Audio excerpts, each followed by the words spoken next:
Welcome everyone back to the arena with me, Matt, and my co-host and co-founder, MD. Today, what are we going to talk about?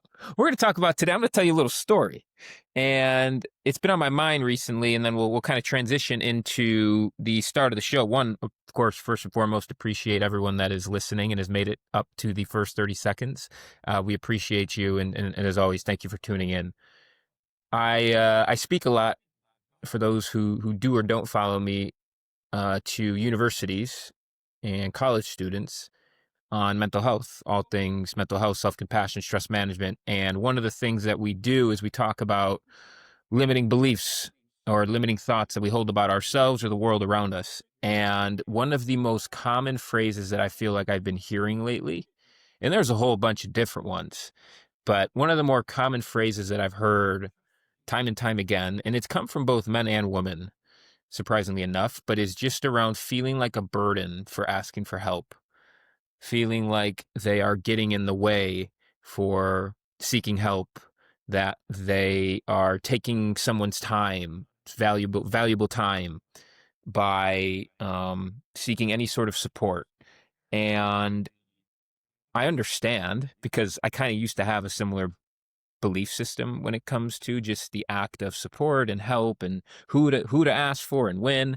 But I guess MD, I want to ask you, why do you think it's so hard for people to ask for help, even when it's from people that I think we know want to help us, like our loved ones? Hey everyone. Yeah, I mean it's a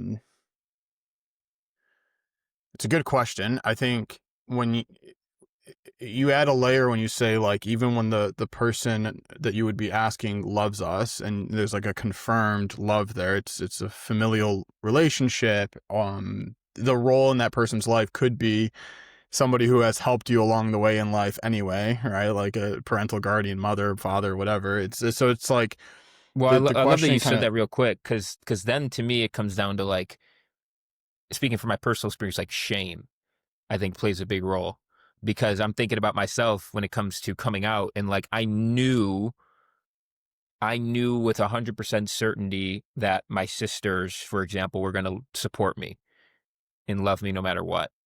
And yet I still spent 26 years holding on to this secret.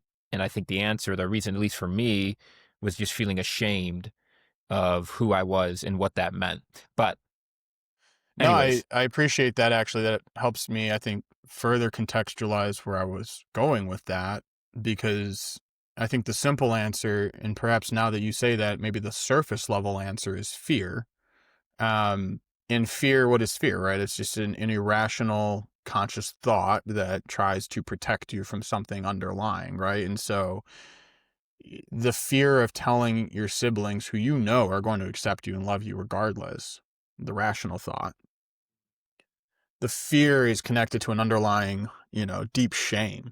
So I wouldn't have, I think, gone that layer deeper had you not given me that example on the spot. But yeah, I mean, I think the surface answer is fear generally for people. Why we don't ask for help is fear. I, where my mind goes, because I start thinking about my own examples, like where I've hesitated or where I've just not asked for help, and I try to put myself back in those moments because I'm not always fully present in those moments. But if I go back to a moment, not anything in specific, but like if I try to bring myself back to a time where asking for help didn't feel like a comfortable option, I think it stemmed out of my own insecurity. And maybe there's, shame around insecurities, but I think I go, and something I've always been thinking, or something I've more recently have taken more awareness around, is the idea of like masculine versus feminine energies. And I think about me being so much into my masculine, we're problem solvers, like I view every problem as a challenge that I'm going to figure this out. And sometimes when you're repairing the car in the garage or fixing the kitchen cabinet, yeah, the YouTube video would make it easier or the instruction manual or whatever, right? But there's something about, I think, what captivates us I think there's an energy there that we tap into when we just say, I'm going to figure this out, even if it's going to take longer, even if I'm going to mess it up on the way there. And so I think in some ways asking for help is so important, and that's where I'm kind of wrestling with that. Being able to ask for help, being able to get help, and help is a broad term, right? Well, yeah, because I remember you had a perspective at one point of, and maybe this still holds true, but I found it interesting of like anyone that thinks they take pride in doing everything by themselves and are totally and 100% independent don't really understand. I think we were talking about therapy, and well, if I haven't gone to therapy, then I've done everything on my own. And you had the perspective of like, Mm. have you though? Have you actually done everything on your own? You know? Right, right. Yeah, and for anyone who's wondering the context there, like, even if you, let's say, heal some part of your trauma because you read a book, well, somebody wrote that book, right? And so, like, even if it's not facilitated by another human being directly, talk therapy or otherwise, like, are all thoughts original, right? Like, you start getting into these deep, but yeah, I guess, well, that plays to like, hey, if you're going to repair the car, well, somebody taught you about the parts of the car, right? Like somebody taught you how to use a wrench, right? Or you saw somebody use a wrench a proper way and you emulated that, right? Like, how much are you truly figuring out on your own? And so, like, when you run that line of thinking, then, and if that line of thinking comes forward to your mind in these moments, well, then it's just going to be so much easier, I think, to just be like, yeah, F it, I'm just going to ask somebody for help. Like, because I'm already being helped along the way in life anyway. But the short answer back to your original question, I think, is just insecurity and fear. And again, specifically my own personal experience, and maybe speaking for some more men or people in the more masculine energy, um, that I can see kind of creating barrier between people asking for help, even when they know that it's going to be well received from the other person. This is kind of this admission of like, I didn't figure this out on my own. Well, I know that's certainly, so I'm sure it is for others, that is kind of where I was in my own life when I originally when I originally went to therapy. It was almost like an admittance of failure. Like I had Right. failed at life. Like I had thrown in the white flag or what, like I was giving up, if you will. But in reality, I was doing the opposite. I was um, surrendering in a sense and accepting, at least accepting really of my situation. And that for me personally, I needed outside help. And to me, that took a lot more strength than it did to continue than what would have been continuing to acting like everything is okay. And while that might be easier in the moment, it is much more difficult over a longer period of time to continue to live that way because all of that shame, all of that resentment, frustration, whatever it might be, I mean, that is sitting in your body. And man, it is exhausting to move through the world with that type of energy just living inside of you because it leaks out. It leaks out in passive aggression. It leaks out in irritability. It leaks out in physical health challenges like that. All those emotions have to go somewhere. And if you don't actually allow yourself to feel, it gets stuck and it leaks out in ways that maybe aren't so serving. Okay. Flip a question back to you then, because I have people in my life that do this, what I'm about to ask. And for all the same reasons I hesitate to ask for help, it's the same reasons I judge these people that I shouldn't, but it irritates me when I come across this. Can somebody be too asking for help? Too often, too frequently, too easy to seek help? What are some of the pitfalls with that? And again, we're using help very broadly, and so I'm not talking about like trauma, right? I'm not talking about healing necessarily, but I'm talking about like the people who will never even try to figure something out on their own. The people who maybe, and maybe this is part of your answer, but like the people who don't even believe in themselves to do it, right? Like, where do we draw the line? How do we discern between, hey, asking for help's a good thing, but also there's maybe a limit or a line? Yeah, that's a tough. Uh, let me. I think where my initial head goes is to like, the level of accountability that this person does or doesn't have. So I think if you have accountability, you are taking responsibility in your life and you're still doing what's in your control, and maybe you have the awareness to recognize that, hey, I just need some outside support here, but you've taken the steps necessary to come to that.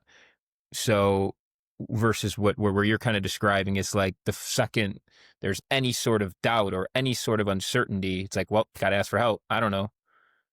Like the first move is to call someone or ask a friend. Where to me, it may be a more healthy relationship with seeking support is taking the first stab yourself, taking ownership of what you can control and trying and maybe failing and then being like, okay, I was unsuccessful here. Maybe I should seek a mentor or wherever it might be in my life. So that's kind of what initially comes to mind is like, at what point are you seeking help? If I do think, yeah, it's unhealthy. If for every moment that you feel that you don't have an answer or you've never been in this situation before and your immediate response is, I got to call and ask somebody. Like, I don't think that's taking a whole lot of responsibility in your life. I think you're selling yourself short, number one, like you said. So I think maybe part of it does come down to self-belief. What are your thoughts as I kind of share that? It's not, I know that wasn't like a perfect answer. I was trying to kind No, of I parse I think together it's where a my really head was strong at. answer. I think like it reminds me of the really strong coaches and teachers I've been around and what I try to emulate in any coaching capacity, which is I think there can be this excitement of like, oh, this person's asking me for help. But then to have like the reserve to take that moment and then flip it back to the person and just simply ask, like, what have you tried so far? What have you done so far? And I think those are like the really, really great from good coaches and teachers that I've been around that don't just spoon feed the crutch, right? And they have it, they can certainly help you.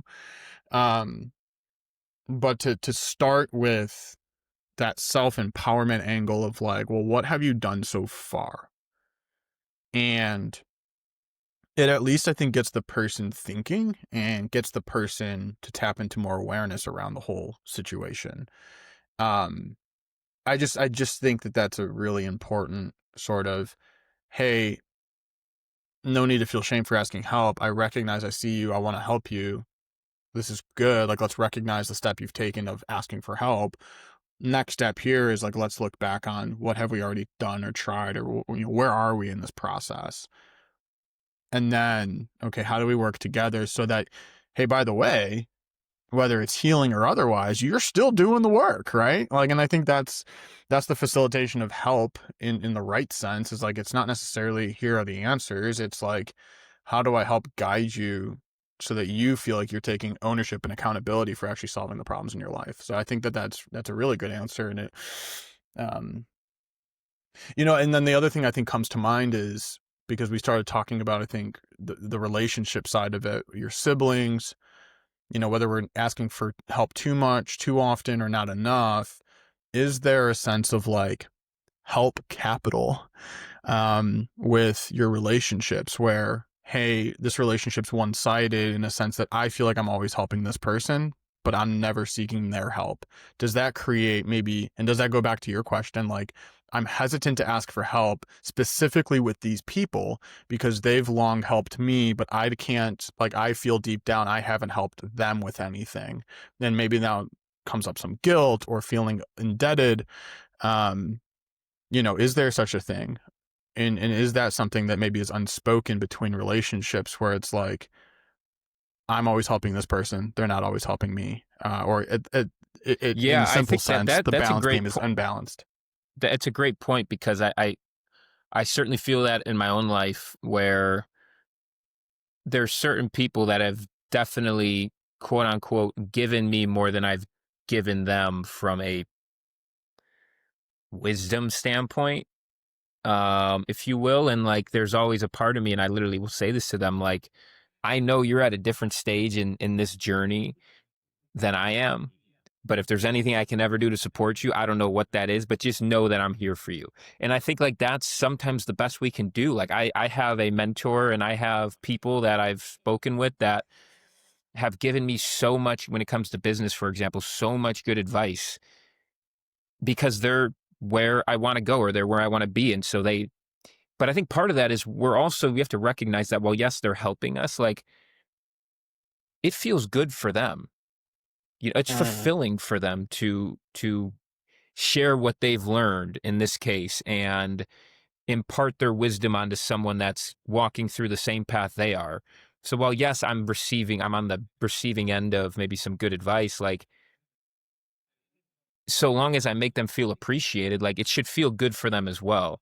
So I think it's recognizing that like there are some relationships where someone might be maybe quote unquote giving us, if you will. I don't know that I love that, but like giving us more than we're giving them, if you will, if you look at it just from like a part of wisdom and et cetera. But then there's other relationships where that's not the case, where maybe someone asks for my help or asks for my advice, and I'm more than happy to give it to them. Like, I think it's just kind of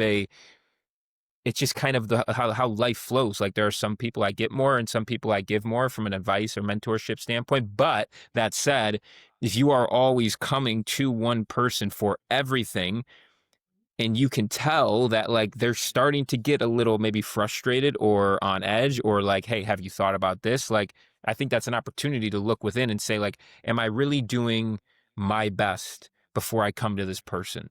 Because the people that I do ask for, an occasional question or some mentorship, like they know that I come to them loaded, meaning like I come to them like, here's a situation, here's what I've tried so far. I'm a little stuck on how to handle this conversation. I'm a little stuck where to go next. Like, I would love for your just perspective. Like, you come in with that, like they know you've done the work already. So I think that's also an important distinction to make. Oh man, so much of that was spot on. Like I think, um, you know, just because they're not giving doesn't mean that you're not getting. Um, in a sense It's a that bar. like, right? Yeah, I wanted to really think that one out and slow myself down for that one, but um, because you said they should be feeling rewarded, good, fulfilled, whatever it is, right? Like from delivering that help. And I think that that's maybe even an opportunity where if you're seeking help and you're getting the sense that it's coming across as a burden to them, that might actually be more a projection or a reflection of like their values and the fact that they have a scarcity element around delivering help. Whereas, And your insecurity. Like, if there's nothing that they've signaled that actually show, like, now if whether it's they've rational or had not, yeah, right. conversations, but Yeah. if it's like not rational and you just assume that they must be feeling this way, like, to me that actually might be more. And on one other point, sorry to cut you off, but one other thing, like, I remember I've had a mentor at one point that said, I was like again, I kind of made that same, like, if there's anything I can do to ever support you, like, please let me know. And he was like, just pay it forward. Right. Yeah. And those are the people that, right. So I'm talking more in the case of like explicit signals where the person like Right. shows that they're like, yeah, I'll help you, but like, what am I going to get back in return? Right. Oh If you're yeah. giving with the expectation of return, that's more a reflection of, well, yeah, you're going to make the person seeking help feel like obviously they're creating a debt in this idea of help capital, which I love. Um,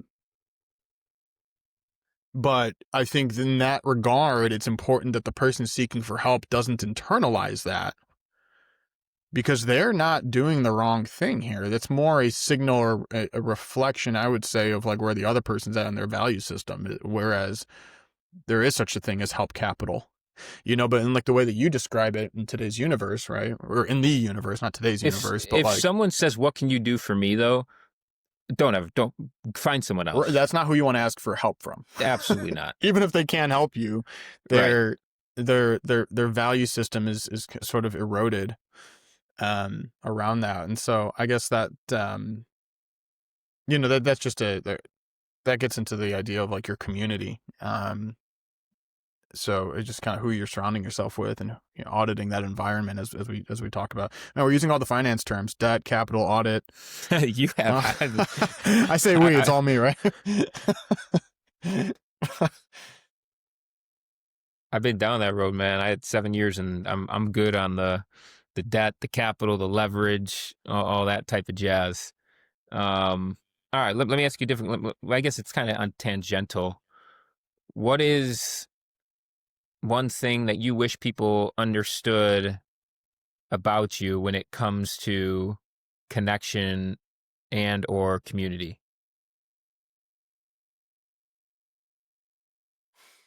Yeah.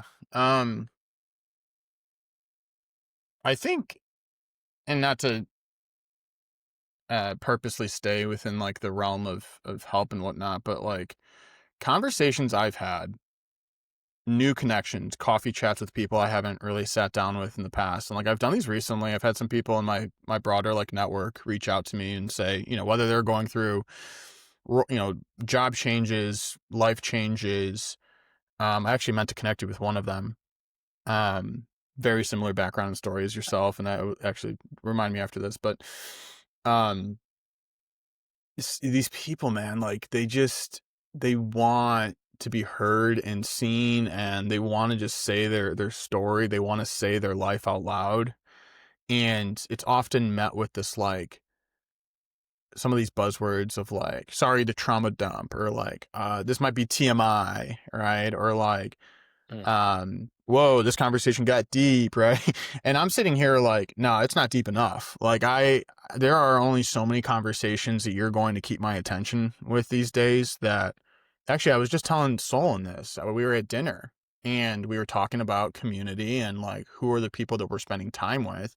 And I told him point blank, I was like, Mike, make no mistake. Like I only show up to these dinners with you because I know that you can have a certain depth, a level of depth kind of conversation. Like I can't spend my Friday night at the surface anymore. And so if anyone invites me in their community, or if anyone wants to invite themselves into mine, like if we're going to spend some time together conversing, there's not, and maybe some of this is just desensitization, but like there's nothing that you're going to tell me that's too deep, too much info, too trauma dumpy. Like I'm so curious at this point. I want to hear it all. So and I think, not to like impose my own position on the world, but like I almost think that it's a better world that way. It's a better community in which we're not too gatekeepy on like what's going on in our lives, because that's where the real stuff is. Some of these people. So good example,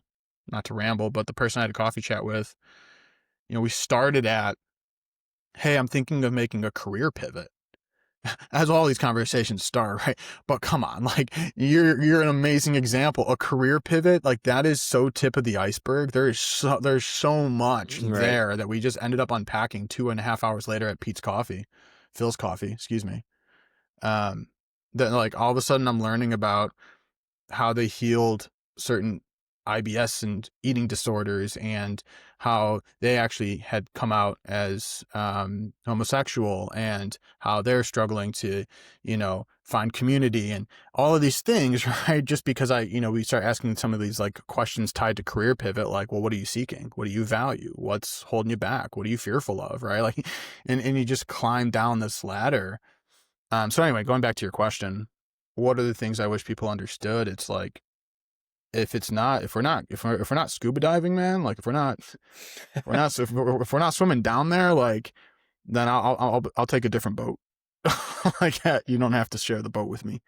Yeah, I think that's a great message overall, because I think that's kind of just the way I personally defaulted to in terms of having conversations. Is I don't even really think twice about it. It's just like I just talk about what I feel like is real life, and I think so long as you create a space where the person on the other end feels safe, they're most likely going to meet you with that same level of vulnerability and realness, whatever you want to call it. I think it's important maybe to make the distinction that this doesn't mean this is not like time to just just throw all your quote unquote baggage on someone, if you will, or like, like I'm just trying Mhm. to get it out, or complain. Like that to me is much different than like, let's have a conversation about what's going on in your life of like, this is, I can't stand this person. Can you believe this person did this? And it was ridiculous. And then the other person meets them with like, yeah, like fuck them. Or like, like that to me, uh, falls under to a completely different category that I would Well, not even that's like person. very tip of the iceberg too. Or like even that's if you came to a coffee with me and you started complaining about Susie and or whatever, like I'm only gonna have 26,000 questions for you. Like it's not, you know what I mean? And like I don't care where we start, we're only gonna go down, down, down and deep, right? Like it just doesn't. I agree. Yeah, I'm not going to sit here and be like, yeah, F Susie and like, yeah, let's gossip some more. Like, no, because then we're just staying up here, right? Like, I got to get into the positive intelligence. Like, why is what Susie doing? I don't know why I'm using Susie, but like, why is what she did or is doing? Like, why is that bothering you so much? Well, and part of it comes down to, I think, because I hear it so often. I work at coffee shops almost every day, and that's just where so much of the conversations are centered around is around gossip and complaining and talking about other people. And I don't judge because I've been there, but I think people just really struggle to connect. You know, it's a And if very you underrated people watching area, like coffee shops. It's not. There's a new thing now, right? That you and I are talking about. Instead of people watching, it's people hearing or people listening. We're just Oh, I totally love it. eavesdropping on like the world around us. Crosswalks, man. It's the person with the AirPods and the FaceTime and the like on the like that like 10 seconds that you're at a crosswalk with somebody.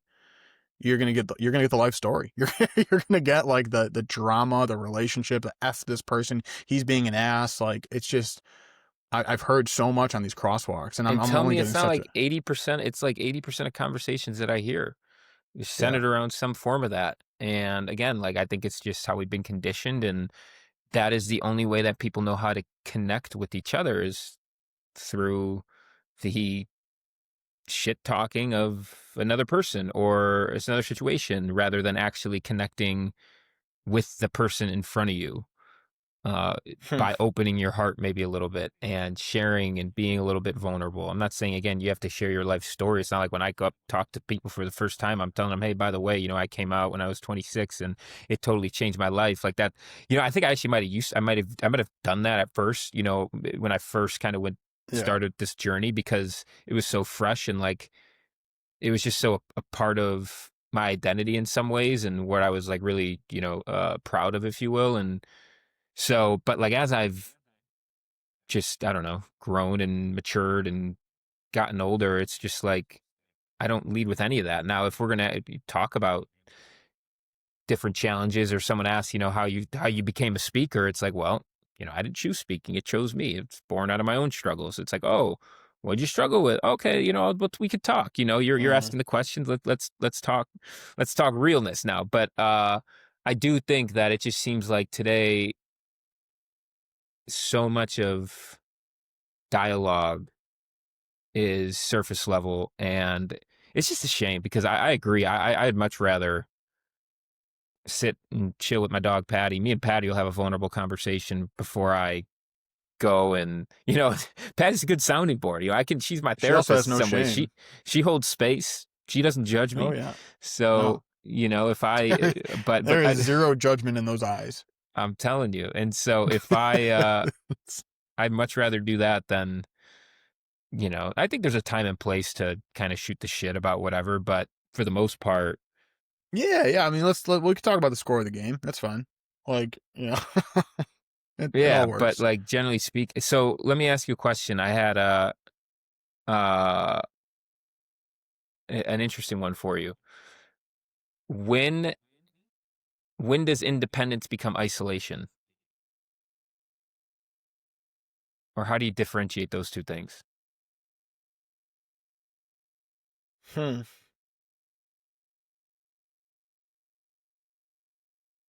I mean, I think one could argue that the words are synonymous. I think the way that you're asking it, though, I can interpret that like when you say isolation, you're saying it in a negative context where now it's not serving you versus independence. It's like loneliness or is solitude. right. Yeah. So it's the same word, just like one is not serving you, one is serving you, right? So and I think that's kind of the crux of the answer, but like I think independence, like when I think about my solitude,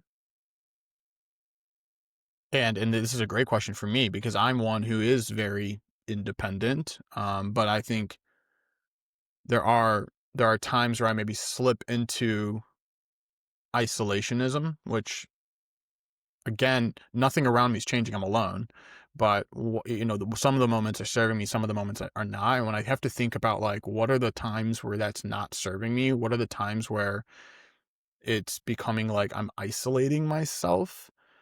I think it's when you're not letting people in versus when I'm independent, the door's still open. Um, if I'm enjoying my own company, to take kind of your brand there for a second, um, there's plenty of seats at that table. Now, I'm not going to let anybody just sit there, right? Like, and I think that's the difference. It's like I think independence is like you're very clear on who you let in, but isolation, isolating yourself, I think is not allowing anyone in, and that's usually born out of something deeper. Like there's depression, there's shame, like you don't want to be seen, you don't want to allow love in, maybe like you're kind of throwing out the baby with the bathwater. It's like you're keeping everything out. And that's sort of like, well, why? Versus independence is like, nah, man, we're chilling. Like I'm at peace. I'm with Patty in your case, right? Like I'm with my coffee here. I'm writing, I'm reading a Bible, I'm watching a movie, like whatever I'm doing.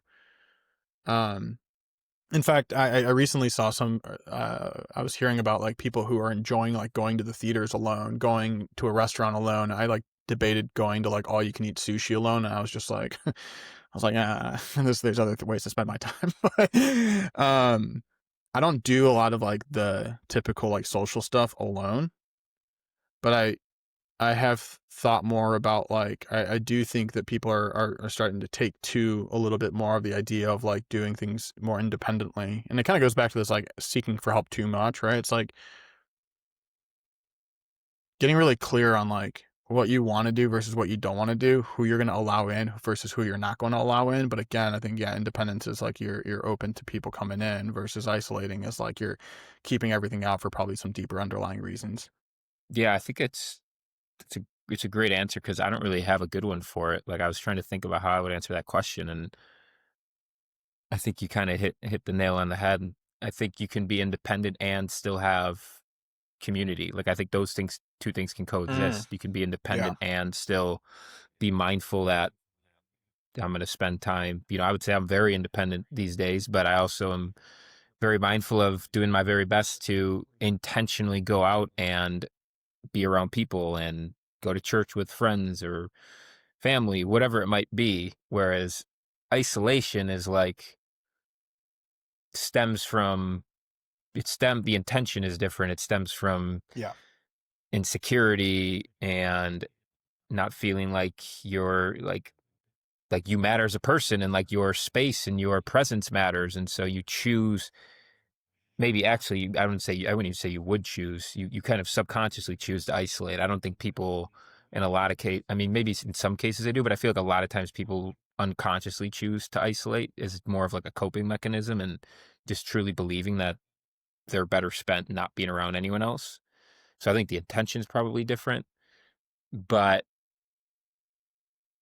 Well, it's a even to bring go that to ahead. life a little bit, like and where I'm coming from is very lived experience with being an isolating type person. Like, but when I look back at the times where I isolated, it's very avoidant. I've ghosted people, I've ghosted relationships, I've stopped talking to loved ones, like I've closed the doors, literally. But like that was all tied back to like some of the most depressing periods of my life. And you know, again, it's important that if you're in these periods of life, like, you're not shaming yourself or judging yourself, but understanding, like, that's your body trying to tell you something, right? Like, if you're depressed, right, you're trying to get into deep rest, you're trying to maybe regulate your nervous system, like, um, it's, yeah, like, when you see your environment get really, really lonely and you're the doer of that, follow that signal, try to better understand that, because that's probably going to take you to, like, something underlying that's